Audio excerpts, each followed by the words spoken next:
Kita menuju lokasi apa? Ay sarang bendahara terus.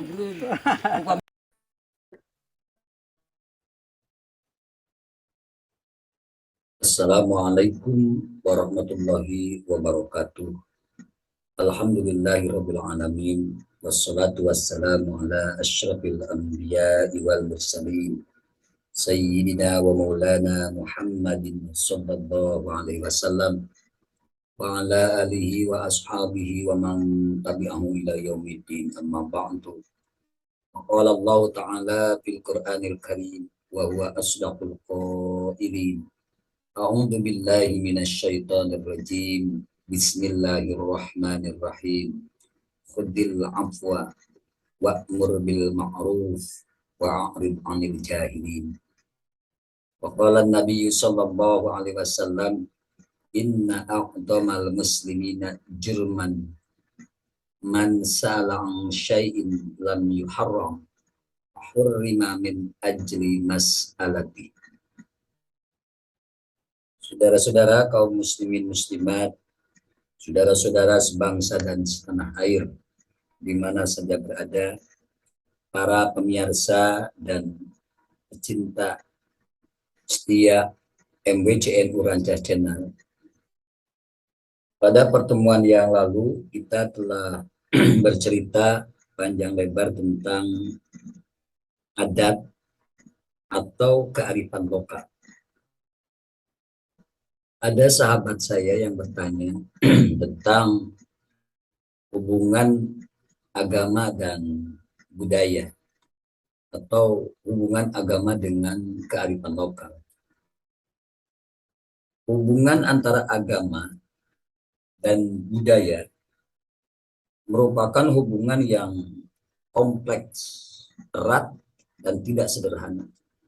Keduanya merupakan dua unsur yang berbeda, namun tidak bisa dipisahkan antara satu dengan yang lainnya.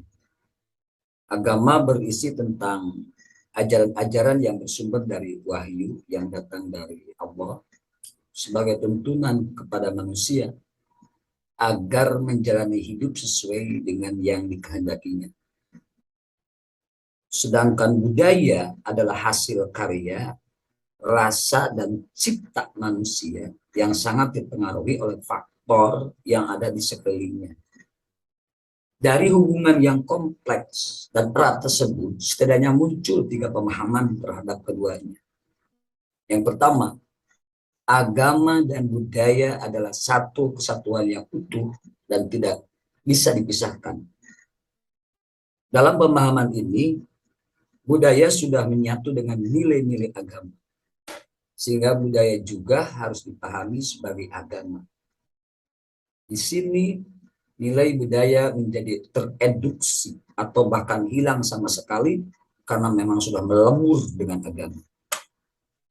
Kecenderungan menyatukan agama dengan budaya memberikan justifikasi bahwa semua apa yang bersumber dari sahibul risalah, dari sang pembawa agama, yaitu Kanjeng Nabi Muhammad SAW, harus dipahami sebagai agama dan bukan budaya. Bahkan meskipun itu hanya berisi tentang kehidupan sehari-hari Nabi yang meliputi pakaian, penampilan, cara makan, dan lain-lain. Hal tersebut sangat dipengaruhi oleh tempat dan waktu di mana Nabi hidup, yang mana mestinya ini masuk ke dalam ranah budaya bukan agama. Kecenderungan seperti inilah yang sepertinya menginspirasi sebagian orang dengan jargon pengikut sunnah untuk total dalam mengikuti sunnah Nabi, mulai dari cara penampilan dengan sorban yang melilit sampai ratusan meter, atau jenggot ala Tengku Wisnu yang sekarang lagi booming. Bahkan ada yang menginginkan sistem negara yang katanya diajarkan oleh Nabi, sehingga muncul jargon al-khilafah ala minhajin nubuwah. Ini yang pertama. Yang kedua, pemahaman yang berusaha membenturkan agama dengan budaya, dengan menganggap bahwa budaya sebagai ancaman bagi eksistensi agama. Budaya yang sudah dianggap mengotori kesucian agama karena berbau mistis, syirik, dan menyekutukan Allah, sehingga harus diperangi sampai ke akar-akarnya. Dalam konteks keindonesiaan, tentu ini sangat merugikan, karena berdiri tegaknya NKRI dimodali dengan adanya serta bersatunya antara agama dan budaya.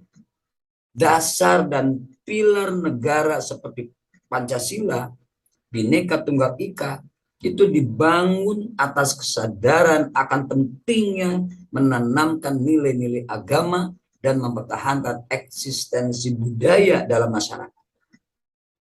Membenturkan keduanya sama halnya dengan meruntuhkan dasar dan pilar negara serta merobohkan bangunan keindonesiaan itu sendiri. Upaya pembenturan tersebut tampak semakin nyata belakangan ini dengan semakin gencarnya propaganda yang dilakukan oleh kelompok tertentu dengan membawa semangat memperjuangkan Islam atau mengembalikan kejayaan Islam. Kelompok ini seperti sengaja memberikan pertanyaan yang jurus kepada pertanyaan tendensius. Contohnya seperti pertanyaan seperti ini. Kamu pilih mana? Agama atau budaya? Atau siapa yang kamu ikuti? Nabi Muhammad atau nenek moyang? Atau bahkan ada yang lebih frontal lagi, seperti mana yang lebih tinggi, Al-Quran atau konstitusi. Ketika pertanyaan ini diajukan kepada mereka yang mempunyai semangat agama yang tinggi, namun tidak dibarengi dengan pemahaman agama yang cukup, maka dengan lantang mereka akan menjawab agama. Padahal secara tidak sengaja mereka telah terjebak ke dalam pertanyaan yang membingungkan. Sebab jelas antara agama dan budaya tidak bisa digandingkan karena berasal dari dua unsur yang berbeda sebagaimana sudah dijelaskan di atas. Bahwa agama diambil dari teks-teks suci dari Sohibur Risalah, sedangkan budaya diambil dari kebiasaan, eksistensi, dan nilai-nilai budaya dalam masyarakat. Ini yang kedua. Yang ketiga, pandangan yang berusaha untuk mengharmonisasikan antara agama dan budaya. Pandangan ini menyadari bahwa agama dan budaya, betapapun keduanya adalah dua hal yang berbeda, namun bukan berarti harus dibenturkan. Bahkan ketika keduanya mampu bersinergi dengan baik, maka akan saling menguatkan satu sama lain dan akan membentuk suatu karakteristik yang menjadi ciri khas dari persilangan tersebut. Cara pandang seperti ini adalah cara pandang yang ideal karena menempatkan keduanya dalam posisi yang seimbang dan proporsional. Penempatan proporsional seperti ini bisa kita lihat ketika awal mula Islam datang ke Indonesia, di mana terjadi proses pengislaman budaya Nusantara yang dibarengi dengan proses penusantaraan nilai-nilai Islam. Sehingga keduanya melebur menjadi identitas baru yang kemudian disebut dengan Islam Nusantara. Islam Nusantara ini bukan sebuah aliran. Islam Nusantara ini adalah sebuah istilah bagaimana Islam itu dikembangkan di Nusantara yang merupakan hasil dari akulturasi nilai-nilai agama dan nilai-nilai budaya sekaligus. Oleh karena itu, memahami Islam Nusantara sebenarnya bisa dilihat dari relasi kata pembentukan Islam Nusantara itu sendiri. Islam Nusantara adalah hubungan mudhof dan mudhof ilaih yang dalam bahasa Arab menyimpan makna min yang artinya dari, atau juga menyimpan makna fi artinya itu di atau di dalam, atau menyimpan makna lam atau li yaitu untuk atau ke. Dari makna idofiyah inilah Islam Nusantara bisa menghimpun berbagai makna yang terkandung dalam relasi mudhof dan mudhof ilaihnya, yang terkandung dalam relasi idofiyahnya. Jadi pengertian Islam Nusantara yang pertama bisa diartikan Islam li Nusantara atau Islam untuk Nusantara atau Islam ke Nusantara. Artinya kehadiran ajaran agama Islam Ahlus Sunnah wal Jamaah yang dianut mayoritas umat Islam Indonesia dengan berbagai instrumen sanad dan silsilah yang menghubungkan para ulama di Arab hingga ke para tabi'in dan sahabat Rasulullah Shallallahu Alaihi Wasallam. Yang kedua, Islam Nusantara itu juga bisa diartikan Islam fi Nusantara. Islam di Nusantara. Artinya pengalaman historis umat Islam di Indonesia termasuk refleksi tekstual normatif dan historis umat Islam dunia tentang Islam yang diamalkan di Indonesia. Pengalaman itu mencakup sejarah pengislaman Nusantara, kesultanan dan raja-raja, pesantren dan jaringannya, perjuangan umat Islam melawan penjajah asing, hingga kontribusi umat Islam bagi pergerakan kebangsaan dan pembentukan Negara Kesatuan Republik Indonesia. Ini yang kedua. Sedangkan yang ketiga, Islam Nusantara itu juga bisa diartikan Islam min Nusantara. Islam dari Nusantara. Yaitu himpunan akwal atau kaul-kaul, pandangan, suara, refleksi, pemikiran, pendapat, atau karya-karya tulisan kitab dari para ulama Nusantara. Ma'rifat dan ijtihad mereka tentang Islam Ahlus Sunnah wal Jamaah sekaligus memberikan patokan normatif dan historis dalam pengalaman Islam rahmatan lil alamin. Termasuk juga di sini ide-ide mereka tentang ajaran keagamaan yang relevan bagi bangsa di dunia berdasarkan pengalaman terbaik yang dimiliki bangsa kita. Islam Nusantara juga merupakan cara bermadhab secara qauli dan manhaji dalam beristinbat atau penggalian hukum dari sumber-sumbernya tentang Islam dari dalilnya yang disesuaikan dengan teritorial, wilayah, kondisi alam, dan cara pengamalannya menurut penduduk Indonesia. Dari sini bisa dipahami alasan munculnya istilah din Arab Jawi dari abad ke-18, di mana istilah ini sangat identik dengan sebutan Islam Nusantara, karena kata Jawi itu mencakup arti Nusantara. Kalau din Arab berarti agama Islam substansi aswaja, Lalu Jawi sebagai sebuah pengalaman, subjektivitas, dan suara kenusantaraan kita. Maka din Arab Jawi adalah Islam Aswaja dari Arab, tapi diwarnai dengan karakter Jawa atau karakter kenusantaraan.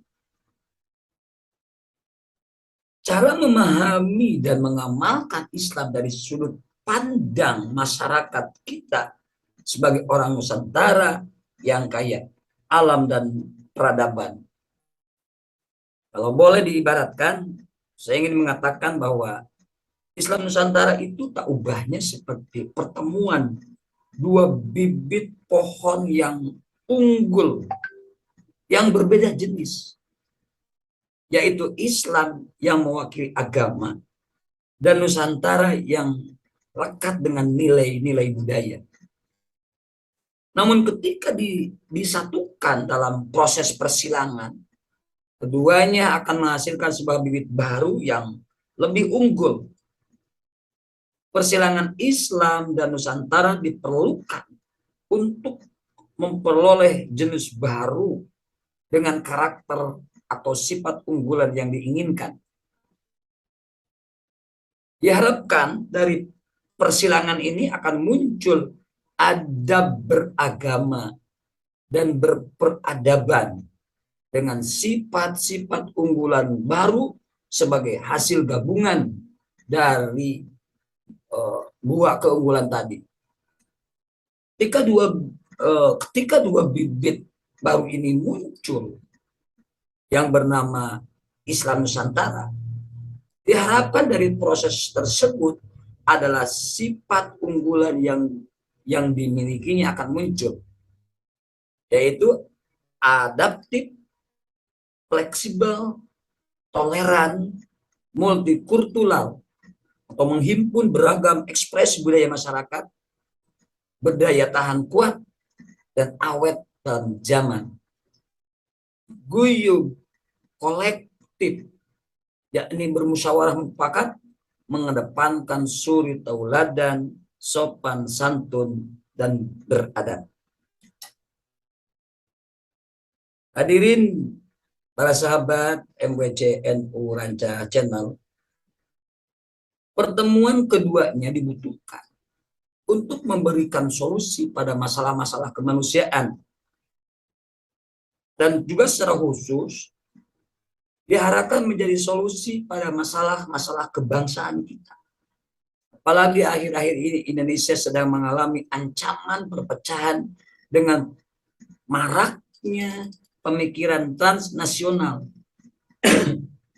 yang membahayakan keutuhan bangsa karena menghilangkan jiwa patriotisme dan kurangnya komitmen terhadap negara dan bangsa. Akulturasi antara agama dan budaya juga bisa dilihat dalam berbagai peninggalan bangunan. Misalnya dalam pembangunan tempat ibadah. Sebagai contoh, Masjid Demak.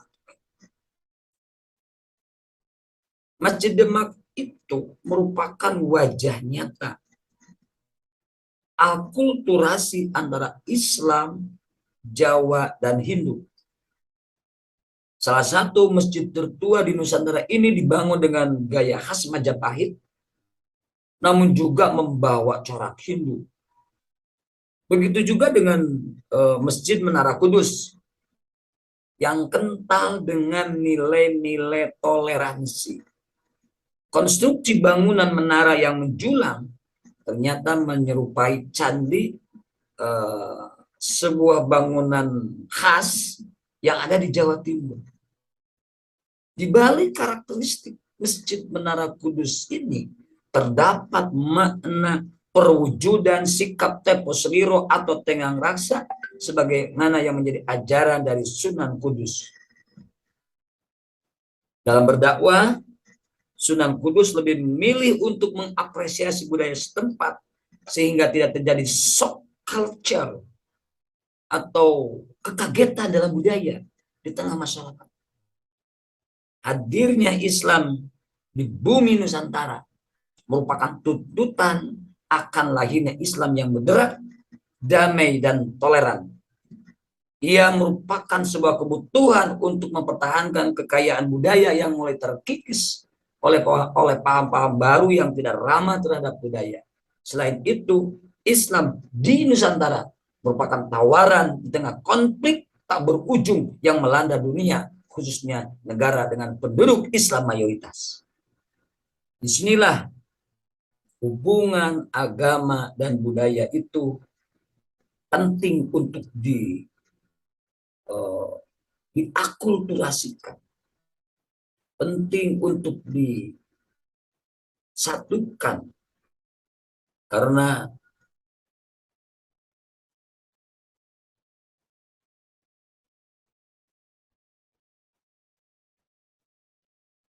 saya teringat dengan sebuah hadis yang disampaikan oleh Rasulullah Shallallahu Alaihi Wasallam kepada Sa'ad bin Abi Waqqas. Rasulullah SAW bersabda, dan hadis ini bisa ditemukan di dalam hadis Bukhari nomor 7289 dan hadis riwayat Muslim dan Sahih Muslim nomor 2358. Punya hadisnya seperti ini. Inna a'dhamal muslimina jurman man sa'ala an syai'in lam yuharram wa hurrima min ajli mas'alatih. Sesungguhnya kesalahan terbesar dari kaum muslimin adalah jika ia bertanya tentang sesuatu yang tidak diharamkan, namun ia haramkan karena suatu kepentingan. Guru kami Syekh Sa'ad bin Nasir Asy-Syatri berkata, hukum asal dari sebuah adat atau budaya itu adalah boleh. Tidak kita katakan wajib. Dan tidak pula kita katakan haram. Hukum boleh bisa dipalingkan ke hukum lainnya jika ada dalil yang memerintah atau ada dalil yang melarang. Sehingga kebiasaan-kebiasaan yang memang merupakan uruf sahih itu bisa dijadikan sebagai sebuah landasan hukum. Para sahabat yang berbahagia, demikian uraian sederhana tentang hubungan agama dan budaya. Semoga kita semua masuk ke dalam golongan yang sebagaimana Allah jelaskan di dalam Al-Quran, di dalam surat Al-A'raf. Khudil afwa wa'mur bil ma'ruf wa'arid 'anil jahilin. Ambillah kata maaf, berikanlah maaf, wa'mur bil ma'ruf, dan perintahkanlah mereka dengan cara yang ma'ruf. Ma'ruf itu adalah sesuatu yang sudah dikenal di sebuah komunitas, di sebuah lingkungan. Atau dalam kata lain, perintahkanlah mereka sesuai dengan cara dan adat kebiasaannya. Wa'arid 'anil jahilin, dan berpalinglah dari orang-orang yang bodoh. Semoga bermanfaat uraian singkat ini. Mohon maaf bila ada kekurangan, ketidaksempurnaan dalam penjelasan ini merupakan sesuatu yang wajar karena kesempurnaan itu hanya milik Allah Subhanahu wa Ta'ala. Saran dan kritiknya sangat kami nantikan. Wal afu minkum wallahul muwaffiq ila aqwamit thariq. Wassalamualaikum warahmatullahi wabarakatuh.